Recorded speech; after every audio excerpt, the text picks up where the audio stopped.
Assalamualaikum warahmatullahi wabarakatuh. Perkenalkan, nama saya Muhammad Herul Anwar dari kelas PKMIC. Nah, yang pertama saya akan menjelaskan secara singkat perkembangan kurikulum dan ciri khasnya mulai dari rencana pembelajaran hingga kurikulum nasional yang saat ini tengah diterapkan. Lah, teman-teman, apakah kamu tahu beberapa kali perubahan dalam sejarah kurikulum pendidikan Indonesia sampai saat ini? Dalam perjalanan sejarah dari tahun 1945 hingga tahun 2020, negara kita memiliki 10 kurikulum yang telah mengalami perubahan. Adapun perubahan tersebut dipengaruhi oleh situasi politik, sosial budaya, ekonomi, dan pertimbangan lainnya. Namun, dari semua perubahan tersebut, kurikulum pendidikan nasional dirancang berdasarkan landasan yang sama, yaitu Pancasila dan Undang-Undang Dasar Negara Republik Indonesia tahun 1945. Adapun tujuan atau ciri pembelajaran. Yang pertama yaitu kurikulum rencana pelajaran tahun 1947, yaitu menekankan pada pembentukan karakter manusia yang berdaulat dan sejajar dengan bangsa yang lain. Yang kedua, kurikulum rencana pelajaran terurai tahun 1952, terdapat silabus mata pelajarannya lengkap dengan satu pelajaran diajarkan oleh seorang guru. Yang ketiga, kurikulum 1964, pembelajaran dipusatkan pada program Pancawardhana, yaitu pengembangan moral, kecerdasan, emosional, keterampilan, dan jasmani. Yang keempat, kurikulum tahun 1968. Perubahan struktur kurikulum pendidikan dari Pancawardhana menjadi pembinaan jiwa Pancasila, pengetahuan dasar, dan kecakapan khusus. Yang kelima, kurikulum 1975 menggunakan prosedur pengembangan sistem instruksional atau PPSI untuk merencanakan metode, materi, dan tujuan pembelajaran. Yang keenam, kurikulum 1984 mengusung proses skill approach dengan pendekatan CBSA atau cara belajar siswa aktif dan berorientasi pada tujuan instruksional. Yang ketujuh, kurikulum 1994 dan suplemen kurikulum 1999, tujuan pengajaran meningkatkan pada pemahaman konsep dan keterampilan menyelesaikan soal dan pemecahan masalah. Yang kedelapan, kurikulum 2004. Setiap mata pelajaran diurai berdasarkan kompetensi apa saja yang harus dicapai oleh siswa. Nantinya, Departemen Pendidikan Nasional pada saat itu menetapkan kerangka dasar atau KD, standar kurikulum. Yang keenam, kurikulum 2006. Departemen Pendidikan Nasional pada saat itu menetapkan kerangka dasar KD, standar kelulusan atau SKL, dan standar kompetensi dasar, dan guru dituntut untuk mencari pengetahuan sebanyak-banyaknya. Ya, yang terakhir, yang ke-10, kurikulum 2013, guru dituntut untuk mencari pengetahuan sebanyak-banyaknya karena perkembangan teknologi cepat membuat siswa lebih mudah dalam mendapatkan informasi.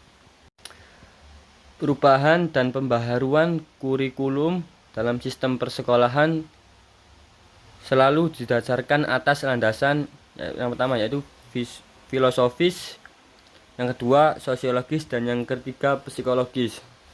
Nah, yang pertama landasan filosofis. Landasan filosofis memegang peranan penting dalam pengembangan kurikulum. Dalam pengembangan kurikulum dan pemberdayaan kurikulum senantiasa berpijak pada aliran-aliran filsafat tertentu sehingga akan mewarnai terhadap konsep dan implementasi kurikulum yang akan dikembangkan.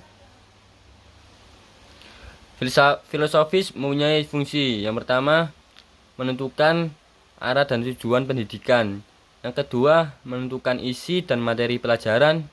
Dan yang ketiga, menentukan strategi dan cara mencapai tujuan. Yang kedua yaitu landasan sosiologis. Landasan sosiologis menyangkut kekuatan-kekuatan sosial di masyarakat. Kekuatan itu berkembang dan selalu berubah-ubah sesuai dengan perkembangan zaman. Kekuatan itu dapat berupa kekuatan yang nyata maupun yang potensial. yang berpengaruh dalam perkembangan kebudayaan seirama dengan dinamika masyarakat. Yang ketiga yaitu landasan psikologis. Menurut Nana Sayodi Sukmadinata tahun 1997, terdapat dua bidang psikologi yang mendasari perkembangan kurikulum, yaitu psikologi perkembangan dan psikologi belajar. Yang psikologi perkembangan itu merupakan ilmu yang mempelajari tentang perilaku individu berkenaan dengan perkembangannya. Dan yang kedua, psikologi belajar yaitu merupakan ilmu yang mempelajari tentang perilaku individu dalam konteks belajar. Jadi ketiga landasan tersebut sangat penting dalam perkembangan kurikulum. Perkembangan kurikulum masa depan menurut analisis teori yang telah saya pelajari itu sesuai dengan kota atau wilayahnya masing-masing. Contohnya seperti di Gresik, kayak Gresik ini kan kota industri. Murid-murid dan siswa atau siswi wajib mempelajari tentang perindustrian. Nah, yang contoh yang lain yaitu kayak di Malang atau Malang Batu, kan daerahnya pertanian atau perkebunan. Nah, murid-murid atau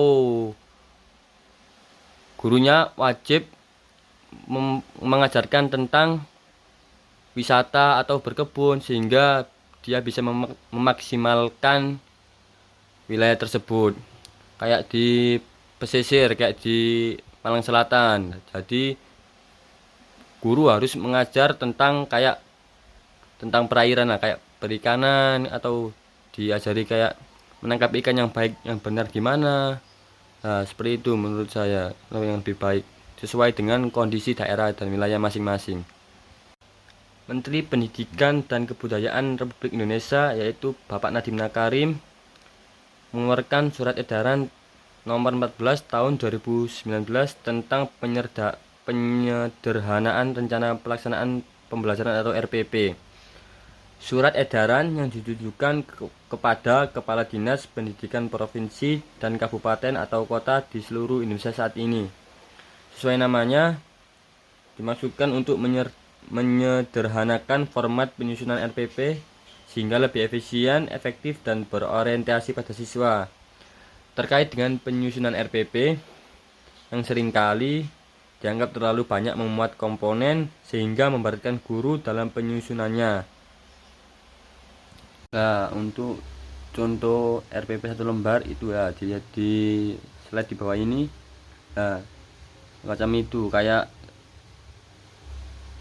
tujuan pembelajaran langsung bawahnya kegiatan pembelajaran dan langsung kegiatan penilaian. Nah, seperti itu saja, dan jadi tidak pakai ribet lama-lama RPP berlembar-lembar tapi tidak sesuai dengan tujuannya. Buat apa? Mending RPP 1 lembar kayak gini, tujuan pembelajarannya tercapai, guru juga lebih efektif dan tidak membuang-buang waktu.